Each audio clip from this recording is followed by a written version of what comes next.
morning, both. You are esteemed opponents. Good morning.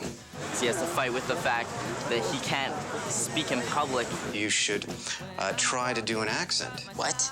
Good afternoon. Let's get down and dirty. And then also that he's in love with this girl, so that's where all the conflict is. She doesn't feel too badly about hurting a few people as long as she ends up getting her way. Deformed people are the best. Maybe it's because they have a deep resource of anger.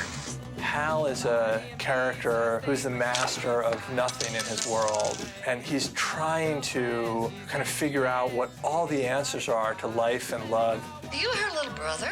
I'm her ex-lover. Security need you to deal with a stuttering boy in the main office. It makes life and love feel like rocket science.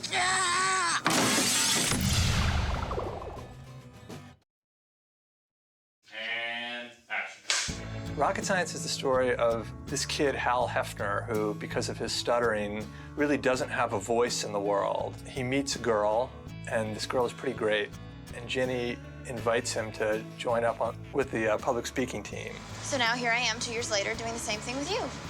Ferreting out the debating talent from the masses. That's you. I ferreted you.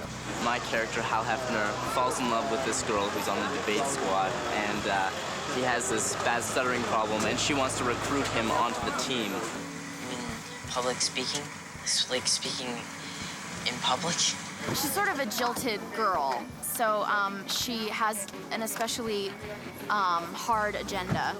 And she sees in Hal, our hero, someone that she can sort of shepherd. It has, one, left my partner arrangement free this year, and two, allowed me to find someone that I can mold into the kind of bare-knuckles debater that I want to debate with. The best debaters are the ones with something to prove. I trying to rise above the fiasco of last year's states, and you trying to prove to the world that you're not as retarded as you sometimes sound.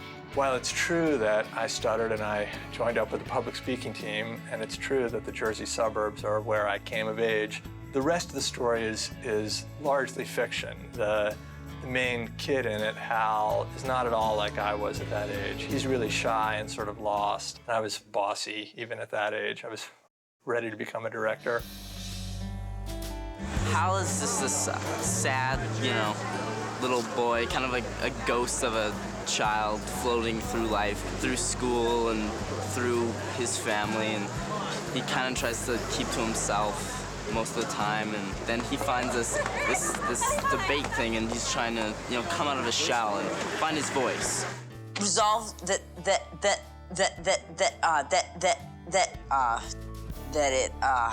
No matter how hard he tries, he does not fit in. He doesn't fit in anywhere. He doesn't fit in harmoniously in his family. He certainly doesn't have a carved out group that he connects with at school.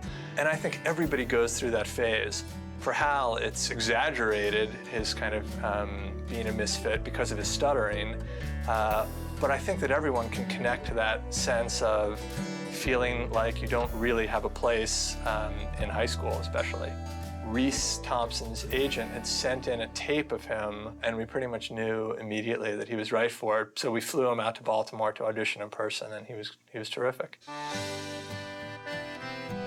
I play a girl named Ginny, who's on the policy debate team at her high school. If nothing else, she's very focused on winning, and she doesn't really apologize for the tactics she might use in order to win. That was very clever of you to find Ben. Surprisingly clever and very painful, which means that I upped your game, little man. You're welcome. Anna Kendrick, who plays Ginny, the first time she came into audition, which was in Los Angeles, I wrote down in my notes, Anna Kendrick is Ginny Ryerson.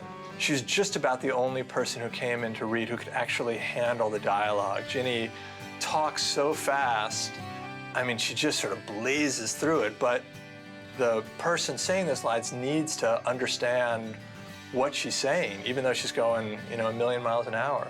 And Anna just nailed it. Aiden, finally, we oppose abstinence because the world might end, and then basically everyone we know dies a virgin.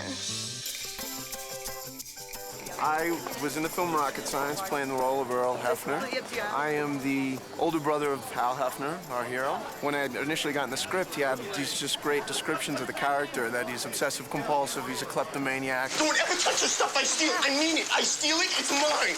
You should really put that on your business card. Vince is nothing like Earl at all, but he so inhabits that strangeness. He does such a great job of it. He was funny from the beginning, and he's still funny to me in the movie now. I swear, Penelope, I don't know what you would do without someone in this family who can steal and then organize. I describe Heston as he's existing in a different place, but he's a character that who gives support and love to his best friend Hal, even when Hal doesn't want it or doesn't understand it. You look taller on stage. They're friends by proximity, but there's a lot of actual love and caring in it. There is that scene where I follow him when he loses his bike, and I take the bikes and I follow him. For me, that really encapsulates who Heston is as a character, is that how he feels for all these people is very genuine and very, very, very real. My dad told me I was the world's utmost idiot for not realizing you want something today. Please accept my belated congratulations. My character's name is Ben Wexelbaum, and he is a legend at Plainsport High School on the debating team. The film opens with him at the state championships. Our plan today is succinct. Only by becoming a fully socialist regime will the United States government ever emerge as the true moral leader of the free world must create a lasting peace. Therefore, we support him in the Constitution of the United States. I'd never really heard of policy debate. When I thought of high school debate, I thought of the Lincoln Douglas form of debate. So I was completely unfamiliar with the format and with the technique of spreading, which is the technique of rapid-fire speech that policy debaters use. Subsidies are at their heart an extension of socialism. That's from Gutierrez 03, that the negative team has no legitimate arguments against socialism isn't our fault. When I debated, I would talk like that. I would, I would spread is what it's called, which Anna once guessed means speed reading, is like the blending of speed and reading. But spreading just means talking as fast as you possibly can and trying to get out sort of the relevant arguments within your allotted time. Our affirmative case today in effect states that increased teenage pregnancies will eventually bankrupt Social Security, destroy the economy, and result in the Third World War. Therefore, we will quadruple the federal spending given only to schools that teach abstinence to their students. Thank you. We're debaters and we're extremely adept at spreading. For me, that came relatively easily, actually. I worked very hard at it, and I watched some national champion debaters on the collegiate level, which I modeled Ben after. He's a high school student, but really he's a collegiate performer. You're all wondering when on earth is he going to get to farming subsidies? At long last, the link to farming, which is no doubt obvious by now, agricultural societies collapse under capitalism and thrive under socialism. I think high school, it's a great time for both drama and comedy. Hey, would you be interested in joining my club? The Junior Philosophers? Well, my plate is kind of full.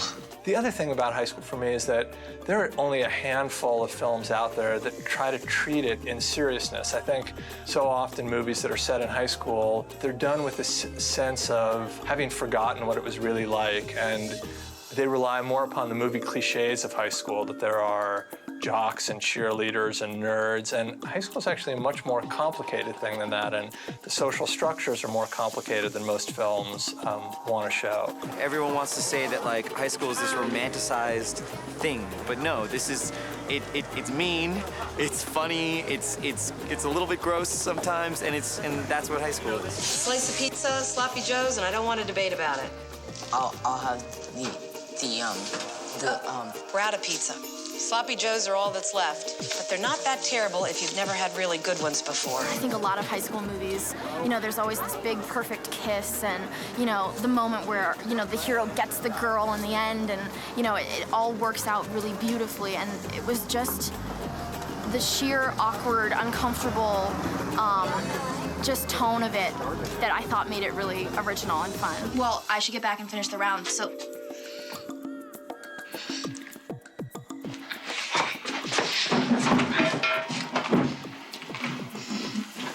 We were, in a janitor's closet, and it was incredibly, incredibly awkward to film. After Reese and Anna kissed for the first time in the first take, Reese kind of pulled me aside and he said to me, that was kind of my A game, but don't you think that Hal would be more like a C or a D?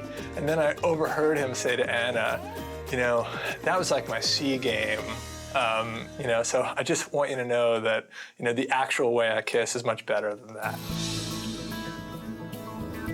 My style of directing tends to be kind of a weird combination of being obsessive about the details of things and also being a pretty low-key presence. And I feel like I'm very cast-centered when I'm on set. Jeff Blitz, the director, he's just so funny, so witty, so sharp, and I can't thank him enough for writing such a strong girl when so many teenage girls are portrayed as having nothing to say. And what would you be doing here, looking enough like this guy, if it wasn't for me to discover you and what talents are hidden within?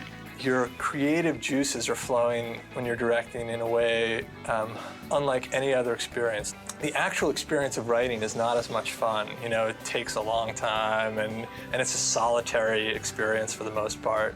So I'm really comfortable writing and in a weird way I sort of enjoy it, but it can't compare to the fun of directing. Is this some traditional Korean dish? Because it has an exotic odor. But that's tuna casserole. Stuttering takes on all these different forms, and some of them are more, you're just more capable of shaping dialogue around a certain kind of stutter and shaping jokes around a certain kind of stutter. Today was not my day, okay? But someday will be, and on that day, you will be sitting at home alone. At home. They hired a speech pathologist for me, and he thought it was really weird that he was having to teach me how to stutter, because normally he's used to teaching kids to speak properly, fluently. I can't do this. It's really a shame that you're not hyperactive, because that I know well. That I can work miracles with. I'm really, really proud to be a part of it. Debate is life. You shouldn't think about it in any other context. Yeah, I was just completely hypnotized by the whole thing. I don't really know what to do here. This is the girls' room, so. I just made the movie that I would really love to see. You know, I think that if it's really appealing to me, that others will find it appealing too. At least that's my hope. Does it count as second base when it's groping through the shirt? Maybe in public school.